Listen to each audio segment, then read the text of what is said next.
دون الله فيقول أأنتم أضللتم عبادي هؤلاء أم هم ضلوا السبيل قالوا سبحانك ما كان ينبغي لنا أن نتخذ من دونك من أولياء ولكن متعتهم وآباءهم حتى نسوا الذكر وكانوا قوما بورا ويوم يحشرهم நாளை மறுமை நாளில் அவர்களை இந்த மஹ்ஷர் மைதானத்தில் நிறுத்தப்படும்.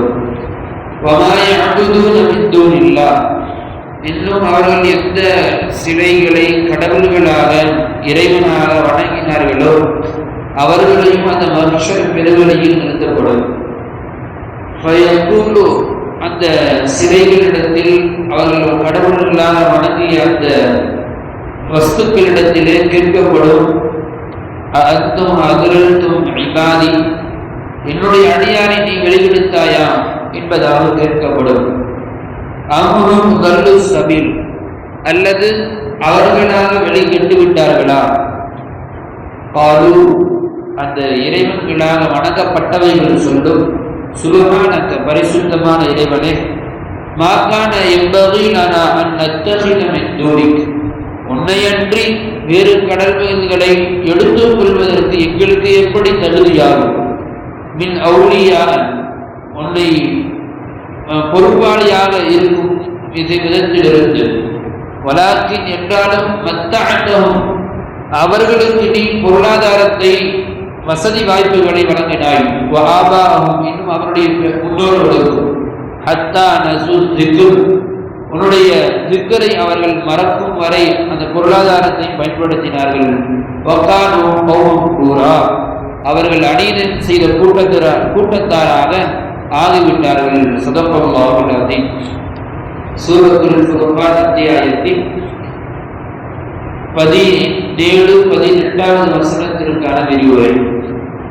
கடந்த வசனத்தில் அல்லாஹ் தஆலா நரகத்தை பற்றி, நரகத்தில் பிரசவிக்கக்கூடிய அந்த மனிதர்களை பற்றி சொல்லிவிட்டு, அதற்கடுத்த வசனத்தில் அல்லாஹ் தஆலா நல்லடியார்கள் சொர்க்கத்தில் இருப்பான் என்பதோடு மட்டுமல்லாமல், யார் இந்த உலகத்தில் தக்வாவோடு வாழ்ந்தார்களோ அவர்களுக்கு சுவர்க்கத்தை நான் எனக்கு வாஜிபாக்கி கொண்டேன், அவர்களுக்கு கொடுப்பதாக நான் எனக்கே கட்டளையிட்டுக் கொண்டேன் என்பதாக அல்லாஹ் சொன்னார். சொல்லிவிட்டு அல்லாஹ் தஆலா காபிர்கள், இறை மறுப்பாளர்கள், அவர்கள் எதை இறைவனாக, ரப்பாக, கடவுள்களாக மதிக்கிறார்களோ வணங்குகிறார்களோ அவர்களை பற்றி அல்லாஹ் இங்கே சொல்லுகிறார். அவர்களை பற்றி மட்டுமல்ல, அவர்கள் எதை வணங்குகிறார்களோ அதையும் பற்றி அல்லாஹ் சொல்லுகிறார். நாளை மஹ்ஷர் பெருவெளியில் எப்படி மனிதர்கள் எல்லாம் ஒன்று சேர்க்கப்படுவார்களோ அதே போன்று அவர்கள் எதையெல்லாம் வணங்கினார்களோ வணங்கப்பட்டவைகளான அந்த கடவுள்களை ஒன்று சேர்க்கப்படும். இந்த இடத்திலே முஃபஸ்ஸிரீன்கள் சொல்லும் பொழுது குறிப்பாக ஈசா அலைஹிஸ்ஸலாம் அவர்களை பற்றியும் சொல்லப்படுகிறது. அதை தாண்டி மற்ற கடவுள்களாக சிலைகளை வணங்கினார்கள் அல்லவா, அதையும் இங்கே சொல்லப்படுகிறது என்பதாக சொல்லுகிறார். ஆனால் சில முஃபஸ்ஸிரீன்கள் மற்றவைகள் அது பேசாது, அதற்கு வாய் இல்லை, அதற்கு ரூஹ் இல்லை, அதனிடத்தில் எப்படி கேள்வி கேட்கப்படும்? அதனால் ஈசா அலைஹிஸ்ஸலாத்தை மட்டும், அதே போன்று உஸைர் அலைஹிஸ்ஸலாம் அவர்களையும் இந்த இரு நபிகளை பார்த்துதான் இந்த கேள்வி கேட்கப்படும் என்பதாக சொல்லுகிறார். இருந்தாலும் பெரும்பான்மையான கருத்தின்படி அவர்கள் எதையெல்லாம் சிலைகளாக இருந்தாலும் சரி, அல்லது அது விக்கிரகங்களாக இருந்தாலும் சரி, அல்லது சூரியன் சந்திரனாக இருந்தாலும் சரி, அவர்கள் எதையெல்லாம் கடவுள்களாக வணங்கினார்களோ அனைத்தையும் ஒன்று சேர்க்கப்படும்.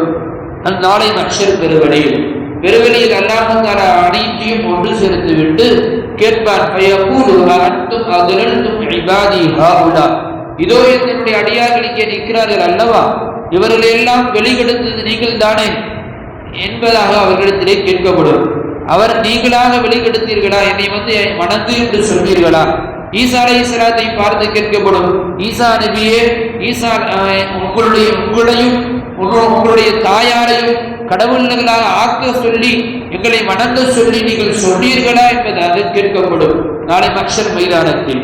அல்லது அல்லாஹ் கேட்பான், அவர்கள் தனக்குத்தானே அநீதம் செய்து கொண்டார்களா, அவர்களே உங்களை கடவுளாக எடுத்துக்கொண்டார்களா என்பதாக கேட்கப்படும்.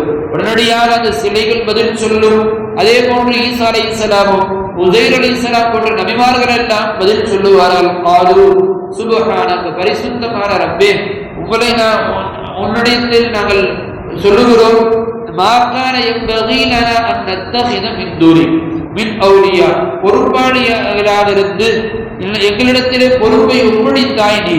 நான் எங்களுடைய நபித்துவத்தை சரியாக செய்தோம், ஆனால் நாங்கள் எங்களுடைய தூதுத்துவத்தை மட்டும்தான் செய்தோமே தவிர வேறு எந்த விஷயங்களையும் நாங்கள் செய்யவில்லை.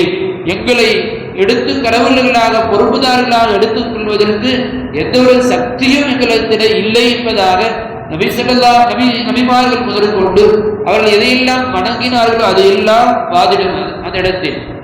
அடுத்ததாக அந்த எதையெல்லாம் கடவுள்களாக வணங்கினார்களோ, குறிப்பாக ஈசா அலைஹிஸ்ஸலாம் போன்றவர்கள் பதிலுரைப்பார்கள், யாரெல்லாம் நாங்கள் சொல்லவில்லை, மாறாக எதை நீ அவர்களுக்கு வசதி வாய்ப்பாக வலாக்கின் மத்தஅதுஹும் வஆபாஹும், அவர்களுக்கு எதை நீ பொருளாதார ரீதியில் குடும்ப ரீதியில் வசதி வாய்ப்பாக எதை கொடுத்தாயோ, அந்த முன்னோர்களுக்கு எதை நீ கொடுத்தாயோ அவைகள்தான் உன்னுடைய திக்ரை, உன்னுடைய நினைப்பை அது மடக்க செய்து விட்டது என்பதாக சொல்லுவார்கள்.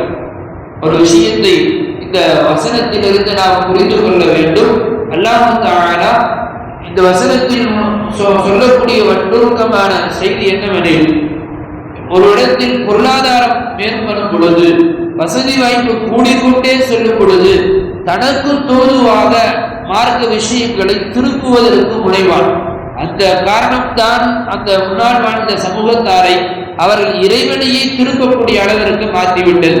அவர்கள் நினைத்து கொண்டே இருப்பார்கள், இது வேண்ட மார்க்கம், இதை எப்படி நாம் பின்பற்றுவது, இவ்வளவு செல்வ செழிப்பு என்னிடத்தில் இருக்கிறது, எனக்கு தோதுவாக ஒன்றை நான் உருவாக்க முடியாதா என்ற ரீதியில் அவர்கள் நினைத்ததின் காரணம்தான், அந்த நினைத்ததின் விளைவுதான் அவர்கள் சிலைகளை செய்ய ஆரம்பித்தார்கள். இதுபோன்று சூரியன் சந்திரன்களை போன்ற விஷயங்களை கடவுள்களாக ஆக்க துணிந்தார்கள். ஆக வேறு எந்த ஒரு காரணமும் இல்லை.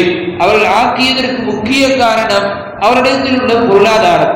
அவர்கள் பொருளாதாரம் மேம்பட அதிகமாக அவர்களிடத்திலே தக்குவா என்பது போய்விட்டது. தக்குவா போய் அவரிடத்திலே இறையச்சம் போய் அல்லாஹ்வையே மறுக்கக்கூடிய நினைப்பு அவர்களிடத்திலே வந்துவிட்டது.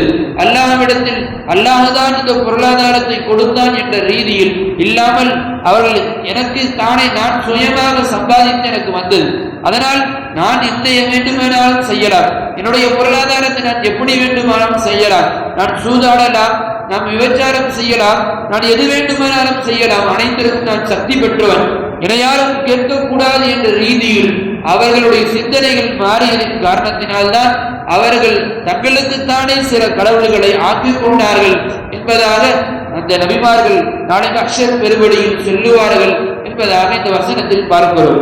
அது மட்டுமல்ல, அவர்கள் கடைசியாக அல்லாஹ் சொல்லுகிறார், அவர்கள் வெறுமனே சொல்லுவதோடு மட்டுமல்லாமல் அவர்கள் இதுபோன்று செய்ததின் காரணத்தினால் அவர்கள் அல்லாஹ்விடத்திலே பாவம் செய்த கூட்டத்தினராக மாறிவிட்டார்கள். அதோடு மட்டுமல்லாமல் அல்லாஹ் தஆலா இந்த கூட்டத்தாரை அப்படியே நரகத்தில் தள்ளுவார் என்பதாக முஃபஸ்ஸிரீன்கள் பதிவு செய்கிறார்கள். வல்ல அல்லாஹ் அவன் எந்த விஷயத்தை இந்த வசனங்களின் மூலமாக தெளிவுபடுத்தினானோ அதை நாம் மனதில் உள்வாங்கி அவனுடைய பொருளாதாரத்தை எந்த ரீதியில் நமக்கு கொடுத்தானோ அவன்தான் கொடுத்தான் என்ற ரீதியில் அந்த பொருளாதாரத்தை செலவு செய்யக்கூடிய பாக்கியத்தையும் அதை போன்று அந்த பொருளாதாரத்தின் மூலமாக அல்லாஹ்வை மறவாமல் இருக்கக்கூடிய பாக்கியத்தையும் அல்லாஹ் நசீபாக்குவானாக.